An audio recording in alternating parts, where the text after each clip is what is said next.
We're back again, guys, with a red, beautiful car. This is a Renault Clio. By the way, my name is Vaneleve, and I'll be telling you about this beautiful baby here. Stay here, guys. Before the car that I've just shown you, there was this one. The then outgoing model in the year 2012 was this ugly car here. But then Renault heard people's cries and they said to themselves, "Ukute, we need to replace this thing with something beautiful," and the rest was history. They then came back with this beautiful fluid sculptured car that we have come to know. This particular model is from the year 2019. It has a power output of about 50 kilowatts and it boasts a pulling force of about 91 newton meters in terms of torque. It has a boot space or boot capacity, so to speak, of about 391 liters, which is pretty decent for a car in its class and size. So Ninga Kalas. Now come with me, let's look at the inside. The handles are placed in a very weird position, but they're interesting nevertheless. There is some sort of plastic and leathery finish on the seats. I don't know what that is, but it looks leatherish. It looks plasticky, and also there's lots of plastic here and there. Silver trim, yeah, but the interior is decent. It is okay. There, but I don't think it's big enough to fit in a bottle.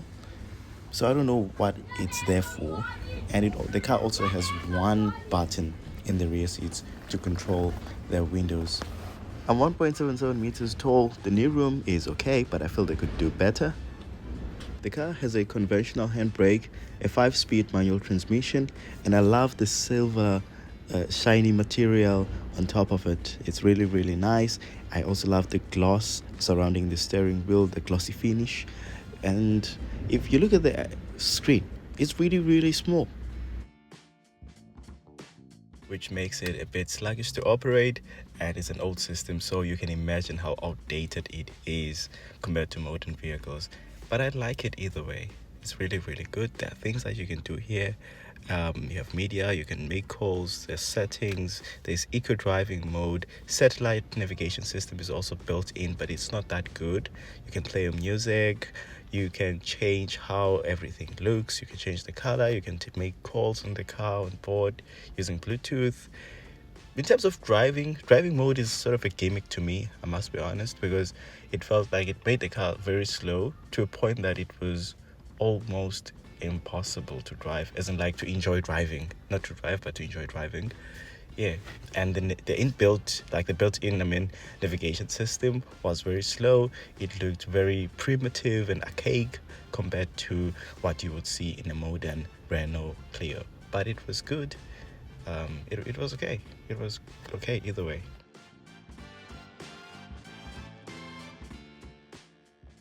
This car is very beautiful, man. It's very beautiful, especially outside. But on the inside as well, I love this gloss finish around the steering wheel. It keeps it new.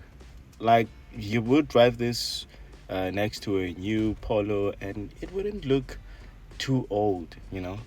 It would, of course, look old, but then not too old. So it's really, really a nice car. It also has the conventional buttons, dials for increasing and decreasing the temperature inside the cabin. So the controls are just primitive, and the ones that we all like.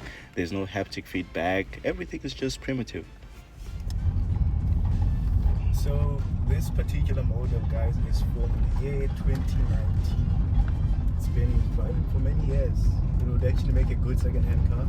But I've also heard that the problem with these cars is the parts issue. You tend to struggle to find parts. That's what I've heard. It's nothing I've experienced because I've never owned this particular car before.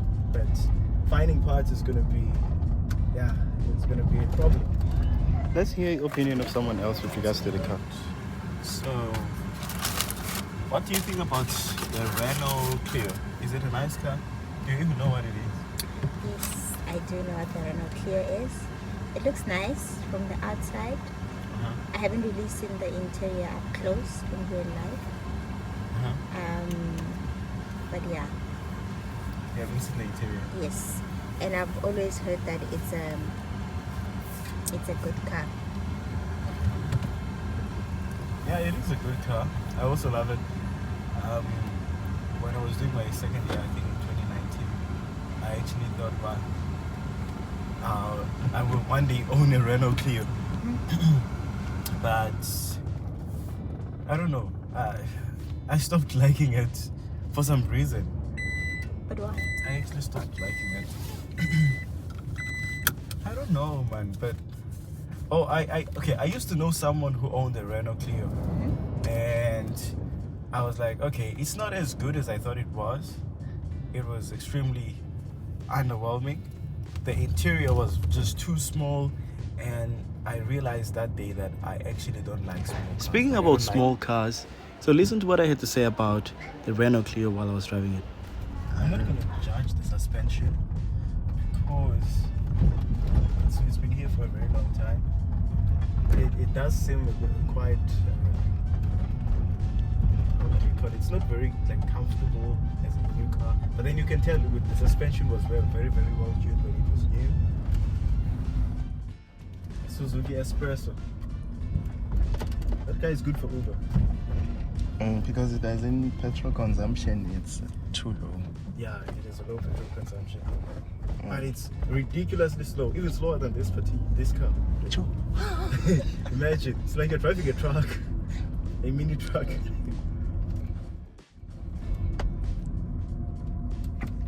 I try to pull hard with the gear brake. This is my foot down. You see, it takes time to put in my arm, right? Yeah, it takes time, man. It's a bit sluggish, and at the same time, the power delivery is smooth. That's what I like about it. Other cars are unpredictable. You just press and then it goes. It's got to give you time. Fuel consumption, how's it there? The fuel consumption figures are it's 5.5 liters to the 100, if I'm not mistaken. That's what I saw on the internet when I was checking.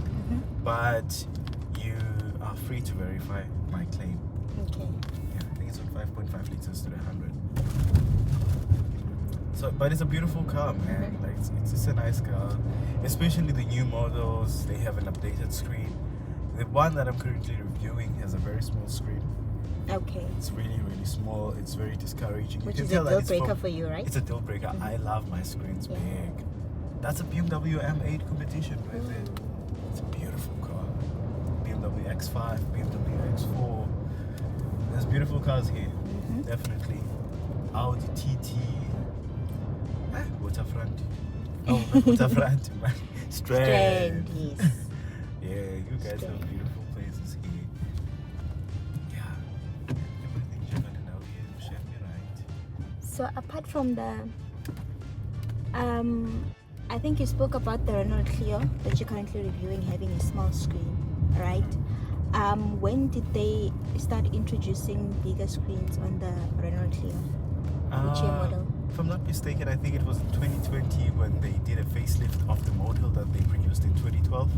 Remember, in 2012 they produced a new, sort of like a new baseline model. Yes. That looked very different from the outgoing one. And then for 2020, 2021, they produced a facelift of that particular model. They changed the interior. They also updated rather their signature headlights. Okay. Now they looked more like those that you would find on a Renault Megane. Yeah. You see, the Megane Trophy. That's another beautiful car. It competes with the Golf GTI, the Golf 8, and also the BMW M1 and the Audi RS3. They are in the same segment.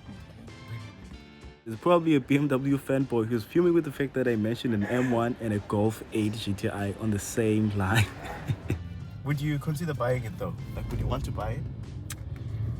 At the moment, no, because I have a current obsession at the moment, so I don't actually look at other. Baleno Yes. You don't wanna cheat. You don't wanna cheat.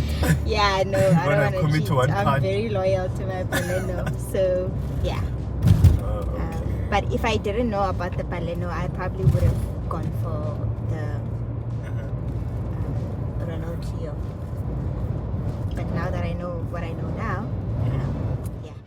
And also, after they introduced the whole facelifting and bigger screens on the Renault Clio, what do you think of its interior? The interior like it? is better. I'll give it that. Yeah. But I still wouldn't want to buy one. I feel like there are many, like there are better propositions from the VW brand, like Yes. Polo. It beats the car, man. Yeah. Like it's just better.